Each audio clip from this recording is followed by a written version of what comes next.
Benchmark, the voice of business. Presented by LMD.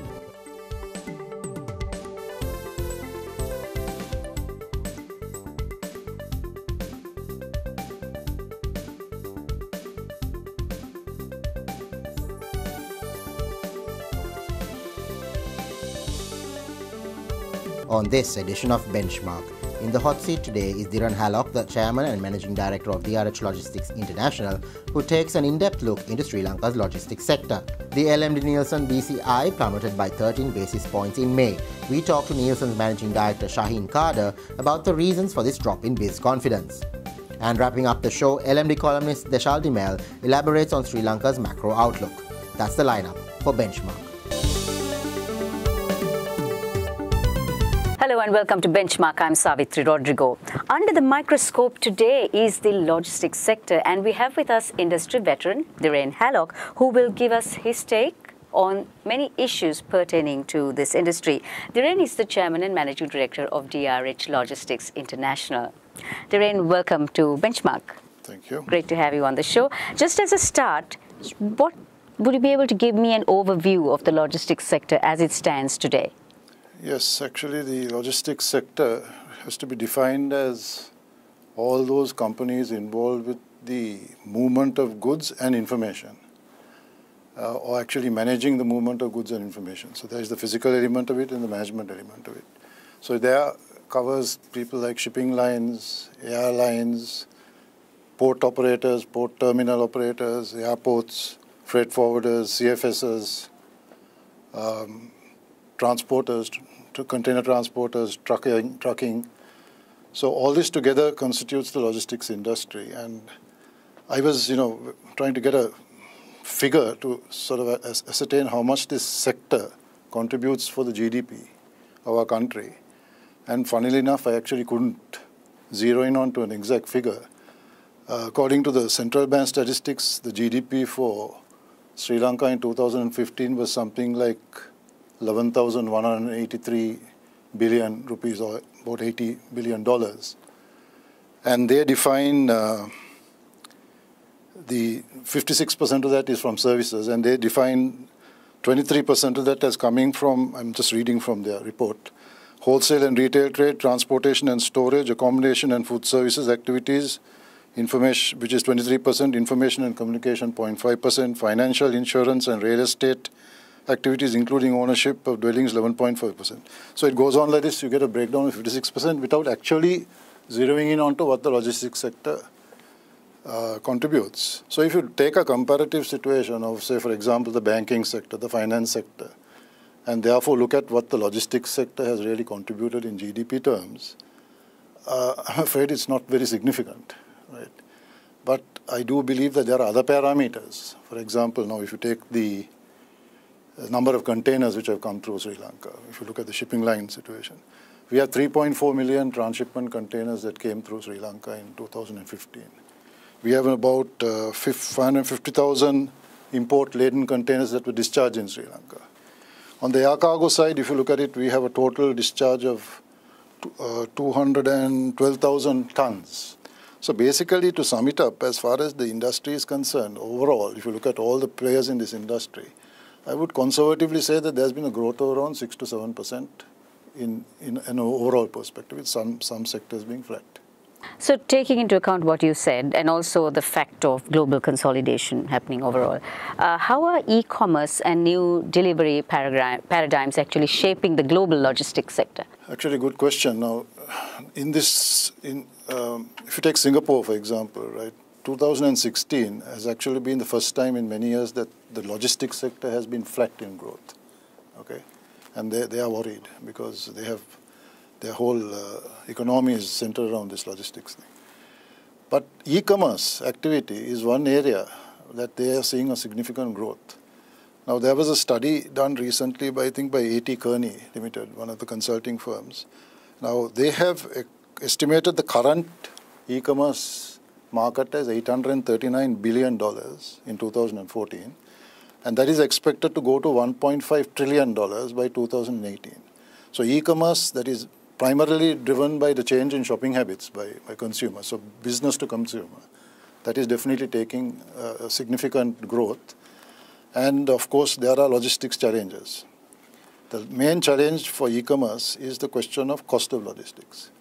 Now, if you look at some of the items that are sold on eBay, Alibaba, Amazon, closer to home, Kapruka, items.lk, Mira. Some of these items, the cost of these items cannot cover the logistics cost. And I always wonder how they do it. So what the biggest problem there is what they call the last mile. Because when you look at the coverage of what is expected by e-commerce, right? When you sell something online and you decide to deliver it to somebody staying in off Hambantota or wherever, you have to deliver there. And no logistics company has that coverage. Or you can have it, but it's going to cost you. So what we are now seeing is a resurgence of the post, because they are the only system that can cover the last mile. That is for delivery and also for returns. Now, returns is a big issue in e-commerce. So you are seeing situations emerging. Now, for example, you have certain postal organizations that are tying up with logistics companies. So the logistics companies will do the long haul, the international haul, say from India to UK or India to Zurich, and then from there the postal company will take it over. So these are the ways it is emerging. So that is on the B2C aspect of it. On the B2B aspect of it, there is quite a significant move also on e-commerce. Because what's happening is you have today electronic airway bills, you have electronic manifesting, you have electronic payments being effected. You have customs and regulatory authorities are basically now using the submission of information electronically to actually screen, pre-screen goods that are coming in here for drugs and crime. So there is a lot of pressure there for electronic trading on a B2B basis. What about warehousing and distribution centers? Are these also being driven by e-activity, and are you going to see mega storage spaces or more of the smaller concentrated versions? See, the fundamental principle on warehousing, what you have to bear in mind is that unless you're looking at long-term storage, if you're looking at e-commerce, there is a very quick throughput. Nobody is holding goods for a long time. So in that context, to answer your specific question about e-commerce and the B2C aspect of it, you don't see huge mega warehouses emerging for that aspect of it. But you need a lot of distribution and quick transit centers. So yes, there will be certainly a move towards bigger storage, bigger transit capacities. Do you think there's enough investment, sufficient investment to give the logistics sector a competitive edge, given that we are not exactly isolated in this industry, that we are also competing with other ports in this area? As far as we are concerned, I think there is enough being done for investment. Today there is a regime where anybody can invest in this country, in the logistics sector, shipping agency sector, up to 40% foreign ownership. You have the Logistics Hub Act, which was passed where you can come and own 100% of your company if you want, if you invest $3 to $5 million. You're exempt from all the various acts like the Customs Ordinance, the Exchange Control Act, the NBT Act, the VAT Act. So all this is there. But where I feel the issue that we face is that you're not going to drive the industry here in Sri Lanka by bringing in only big players. If you look at Singapore and Hong Kong, it's the small, medium companies that have driven the logistics sector. So I think where the authorities have missed the plot, particularly on the Hub Act, is that they gave all this waiver of various acts, right? Like you're exempt from the customs ordinance, that's a big thing, right? You're exempt from VAT, you're exempt from import-export control. All these acts do not apply under the Hub Act if you invest $3 to $5 million. And to do that, and if you do that, you can do basically activities which have been hitherto done in this country, like freight forwarding for international clients. We all do that for international clients. MCC, multi-country consolidation, which is a value-added aspect of transshipment cargo. Interport trading, which has been happening in this country. So you have a two-tiered structure. One is you have these supposed $3 to $5 million company that can come and do all this with no restriction of any of the acts. And you have the small, medium players here who have been doing this for years, generating something like about 25 to 30,000 containers, who are subject to all the, roadblocks, or I would say red tape, of all these acts. We will be returning to this issue, Diren, after the commercial break. So it's time for that commercial break, and on the other side, we ask Diren Hallock about the regulatory framework, the roadblocks that he mentioned a little while ago, and also whether the Singapore model is what we should be looking at. Let's see what he has to say.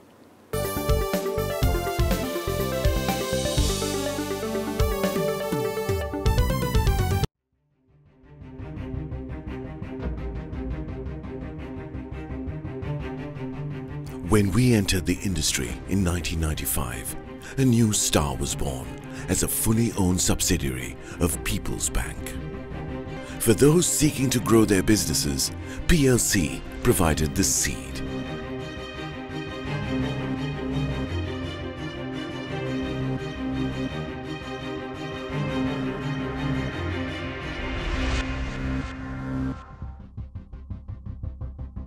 We are not only Sri Lanka's #1 leasing company, but also the largest non-banking financial institution. Welcome to a new dawn for the nation. Introducing People's Leasing and Finance, PLC.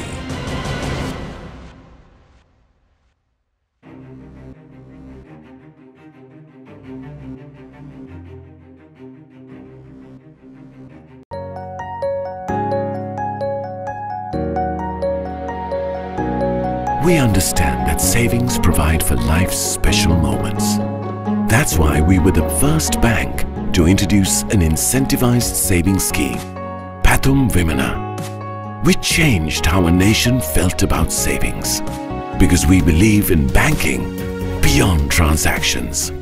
HNB, your partner in progress.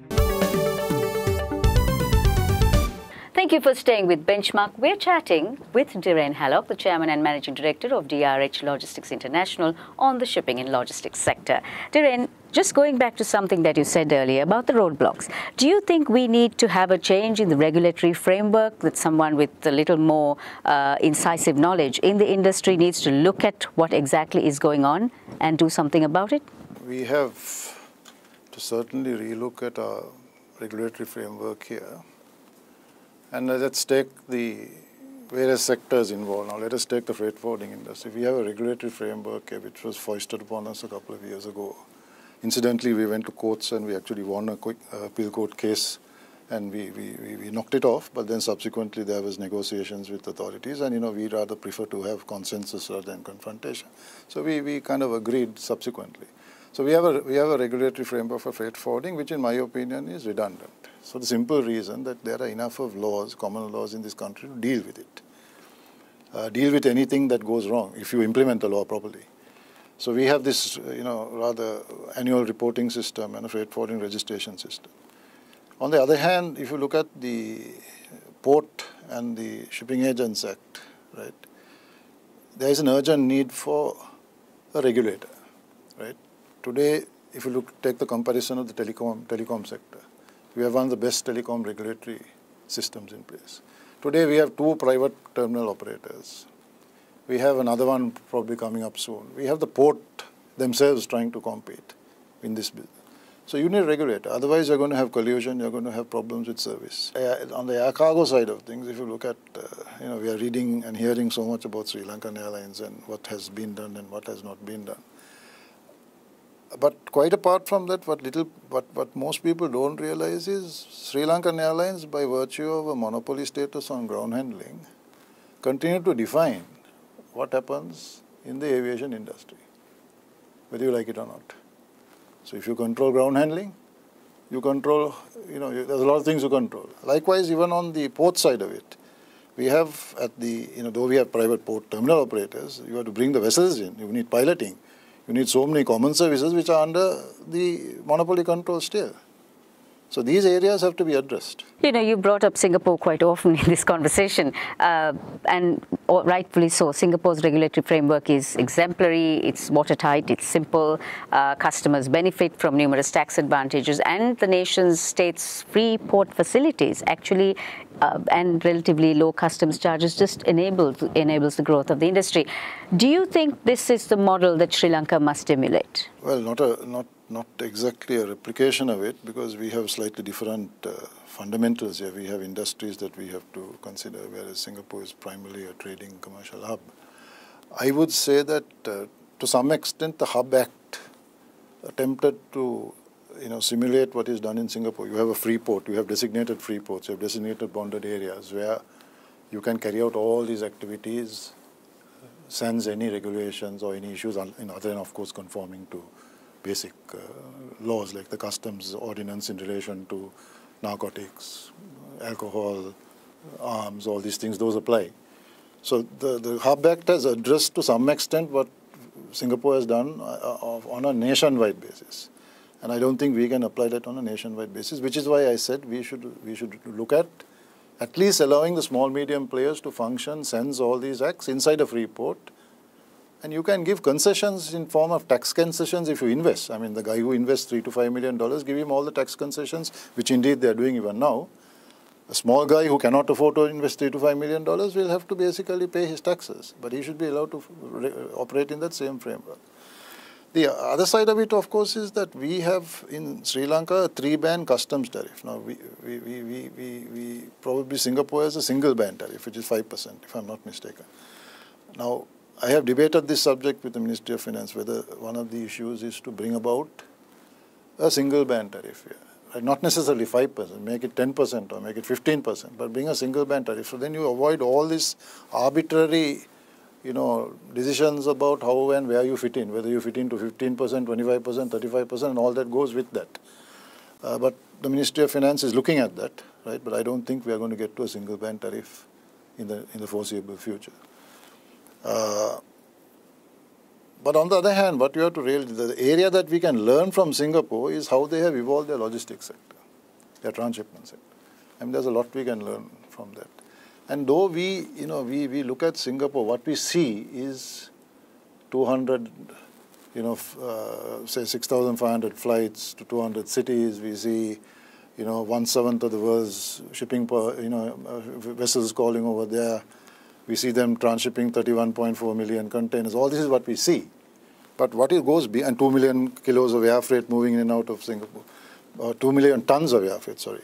But what we don't see is there's a huge development plan that has gone behind that. There are huge sectors, there are huge industries that are now wooed by the Singapore government to come into Singapore. So, for example, you have companies which are encouraged to set up their hubs, their management, their whole hubs for Asia is set up there. You have petrochemical industries which are setting up their hubs there. You have fine arts, even valuable cargo, private bonds that are set up there.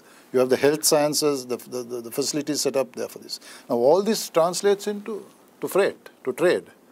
And this is how the Singapore government is basically boosting the transshipment business. Now, we as, in Sri Lanka, we probably have a long way to go, but we should take a page off their book. And what we feel here in Sri Lanka is because God has blessed us with a strategic location and transshipment happens, everybody is going to come here. That's not going to happen. We have to go after the business. We have to woo the business. Singapore have done that very effectively. If you talk to, I talk to shipping lines, even today, if you have business, the Singapore relevant governmental agency dealing with it will sit across the table and talk a special deal and woo them in. They have also worked with private sector to bring in a lot of these areas I mentioned. There are private sector companies like DHL, TNT, all who have brought in their businesses and set up their hubs for this. Now, that's what we need to be basically pushing. Now, shipbuilding is one of the sectors that has been identified by Sri Lanka for the proposed framework agreement of the ETCA. Do you think there's cause for concern for the industry because of this? I would like to answer that question from a broader perspective. The ETCA, right? What is the biggest constraint for Sri Lanka to grow is our small market, right? If we are talking about the Sri Lanka, if we are going to rely on what we have currently, even if we are going to grow organically by even 10%, 20%, we are not going to get anywhere near the volumes that we need to make this a hub.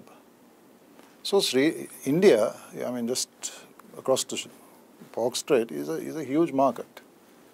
Currently, even in our transshipment, we do 3.4 million containers transshipment. I don't think even 10% of the Indian transshipment volumes are going through Sri Lanka. So, to answer your question, the ETC has to be looked at from a broader perspective. We can't cherry pick. We have to basically look at encouraging Indian companies to set up shop here, to use Sri Lanka in the agreement to do business. Looking at both global and domestic trade, what is your take on the transport and logistics sector in the medium term? Well, the logistics sector in Sri Lanka, in my view, is poised for growth, undoubtedly. We have achieved 5 to 6% growth. And I do not see any reason why we cannot grow.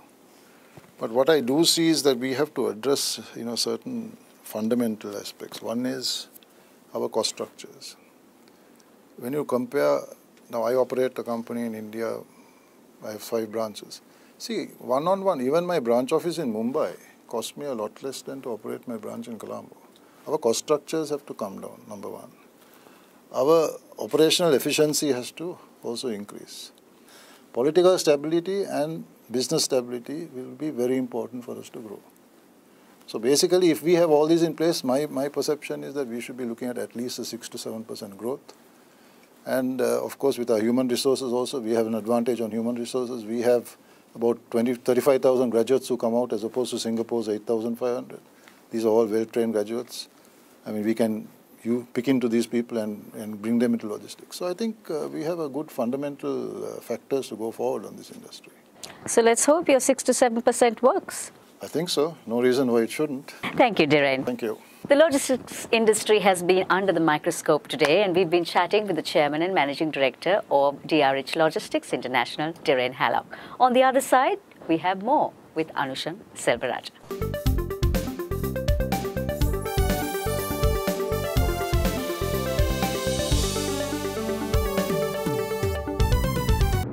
Sri Lanka's #1 leasing company is now the nation's largest and highest rated finance company with 2 international ratings. Let us move the nation as one with People's Leasing and Finance PLC.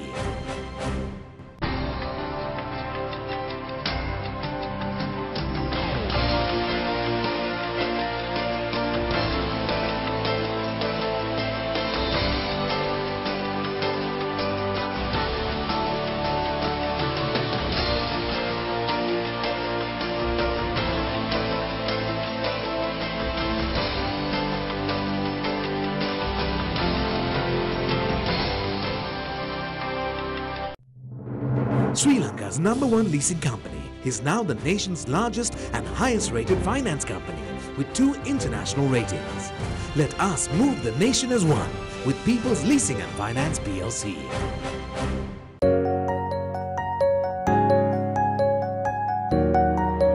Nearly 60% of all businesses in our country are SMEs. Some of our most growth-oriented financial solutions have been customized to serve this sector. That's why we have invested over 500 billion rupees to support the backbone of our economy. Because we believe in banking beyond transactions. HNB, your partner in progress. Welcome back to Benchmark. I'm Anushan Selvaraja. Now for a closer look at the latest on the LMD Nielsen Business Confidence Index. And joining me is the Managing Director of Nielsen, Shaheen Kader. Welcome back to the show, Shaheen. Now, to start off with, the BCI sharply dropped by 13 basis points. Now, what are the key sensitivities behind this drop? Yeah, actually, Anushan, now the BCI, the sharp drop has resulted in the index actually being marginally below what it was before the presidential election of November 2014, right? So all the climb that we have had actually basically has got wiped out now. The main reason for the recent drop has been, I think, the VAT. The VAT, as many as 77% mentioned that, the main concern for business is taxes. And this is up from, about 60% in the previous 3 months. So I would say that that would have definitely contributed to the the key contributor to the decline. What did respondents have to say about the state of our economy going forward? Yes, Anusha, now this is an interesting aspect. What's happened is that, yes, the businesses are concerned about their revenues in the next 12 months and future business and so on. But I feel they have rated the economy more optimistically. So I guess they understand that, the taxes have to be levied to balance the deficit, to attempt to, reduce the deficit, and it's better in the long run. How do they perceive our investment prospects then? Well, Anusha, the investment prospects aren't perceived to be very high. I mean, only about 27% have perceived investment prospects as positive. And similar to last month, but significantly below the 40-odd% we saw in the previous 2 months. So what would be your projections for the BCI, Shaheen, taking into account that the IMF just recently agreed to the bailout package for Sri Lanka? Yeah, actually, I don't think the index will turn around so sharply. Perhaps it might be more stabilization, but again, the impact of the IMF loan needs to be understood in terms of the business, how businesses would be impacted. So if it's not really understood, then index may not go up immediately. But if there is some realizable benefits for the business sector in the short term, then it might either stabilize or turn around. Thank you for joining us, Shaheen. You're welcome, Mansha. Thank you. That was the Managing Director of Nielsen, Shaheen Carter. We'll be right back after a short commercial break with the latest on the economy. Stay tuned.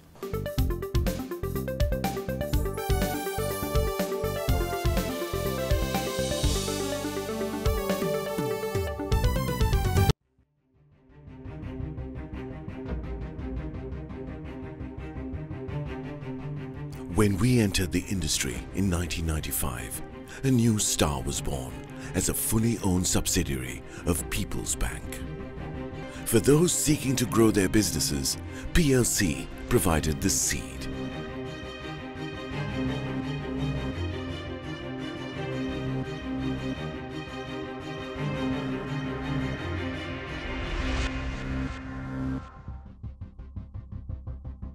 We are not only Sri Lanka's #1 leasing company, but also the largest non-banking financial institution. Welcome to a new dawn for the nation. Introducing People's Leasing and Finance, PLC.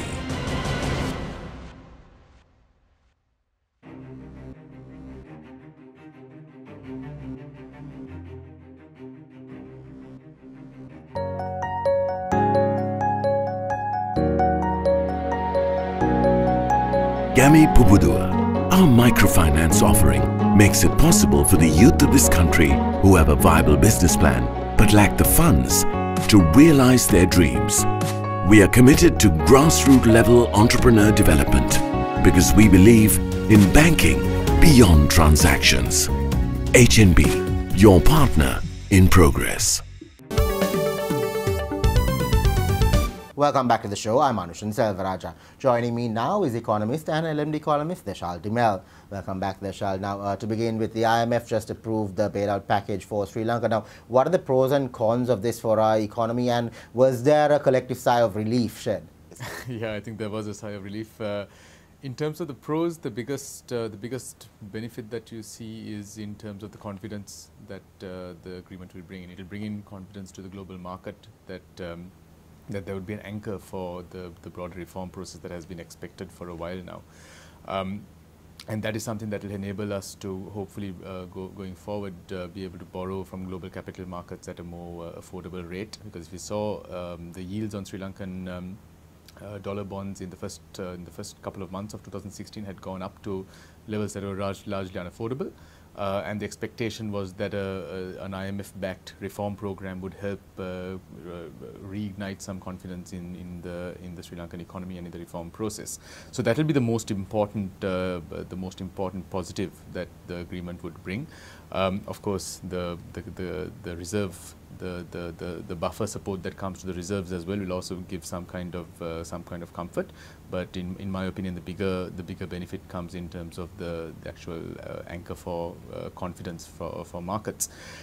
In terms of negatives, of course, there's a risk that that this could again provide a lifeline for the government to undertake reforms over a short period of time and then maybe slip back into not so conducive behavior, which we have seen in the past. This is not the first time that the IMF has had an intervention in the Sri Lankan economy. There's been 15 times in the last couple of decades.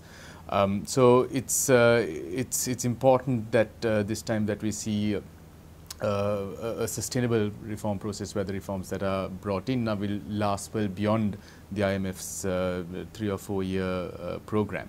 And if that happens, then it will be certainly a success. So what is the most significant aspect of this agreement for our economy? So the primary objective of the agreement is in the short term to build up government revenues, which we have seen been declining over the years, and that has contributed to widening budget deficit. So the most pressing and urgent function of the agreement would be to look at measures of building revenue capacity of the government.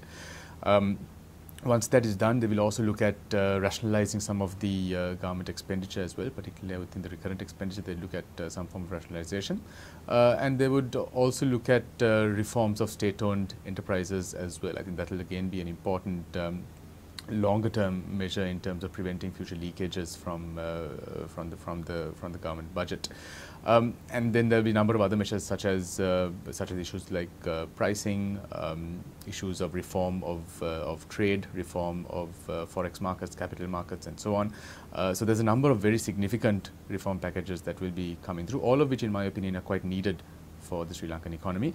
Some of which are politically contentious as well, and those will be tricky to navigate. But yeah, this would be the kind of broad reform process that the IMF would be bringing in. Right. How do the proposed reforms address issues related to state intervention in terms of market pricings? So we still don't have the exact terms of the agreement itself. That will come out when you have the letters of agreement, letters of intention coming out from the Sri Lankan government, and that would have to be agreed to by the IMF as well. So in terms of the modalities, they're not very clear as yet. But I would imagine that the most pressing among with regard to market pricing would be issues of utilities, and particularly fuel and electricity. For a while there has been a discussion about Sri Lanka bringing in a more market-oriented pricing formula for fuel prices, which we haven't had for a while. Right now they're administratively set in a relatively arbitrary manner. So by bringing in a more market-oriented formula, then you would probably reduce the need for state injections into CPC and so on, which has in the past seen fairly large fiscal transfers going out of the government coffers. So I would expect that the primary target of the IMF agreement would be on market orientation of utility prices. Going forward, they may also look at some of the other essential items that also have administered prices, but I think that will be a secondary objective. Thank you very much for joining us, Deshal. Thank you, Anushan. That was economist and LMD columnist Deshal Dimel. Thank you for watching Benchmark, and we hope to see you again next time.